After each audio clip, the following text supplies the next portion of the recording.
Ka election Lok Sabha haka jelam taka kenti kal along ka basong syet bha namar ka deru haka sen ka banengkong babaro arngut ki sitting MP kila syarem bat sya tambun haki kertong batmai. Hasilong kertong ka VPP Dr. RJ Singkon pelatam keput hadu lailak nyepue hajar handai spak chpau vote. Ya kertong ka Kongres baderu MP pala job hadu laisin Uma Vincent H. Pala. Ka kertong jang ka NPP ka kong amperin ningdo pat kalawan hak kerdan balai daki silak pra pendiri hajar arspa arpusan vote nangta ukurtang ke UDP ubak Robert John Karjarin ubut daki sapu-sapu hajar sanspa san pulai vote. Ki armur ki kertong simet kentupi o Profesor Lakon Kema bat ubak Peter Shalam kiyo daka kapra hajar sanspa prapu ar vote bat new hajar arpusau vote. Kadbah huturapat ukurtang ke Kongres baderu UMLA usaleng sangma Ratam hadu silak san pesawat hajar aspa sapui vote yaka kertong jong ke NPP kepala job bunsen kum ke MP ka Agatha Sangma. Hakawai pat kaliang kertong jong ke TMC Zenit A Sangma ulawan kerdan balai daki sau pra hajar news pa pra vote. Kadba kertong simet ulaban CH Marak uyo daki indri hajar dai spa chpau vote.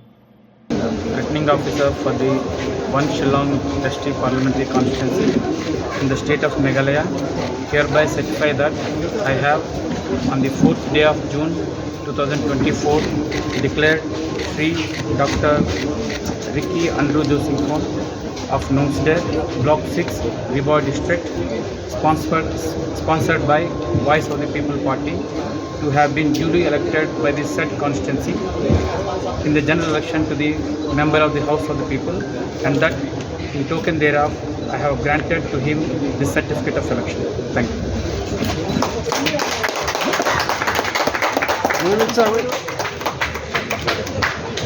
Oh yeah.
Này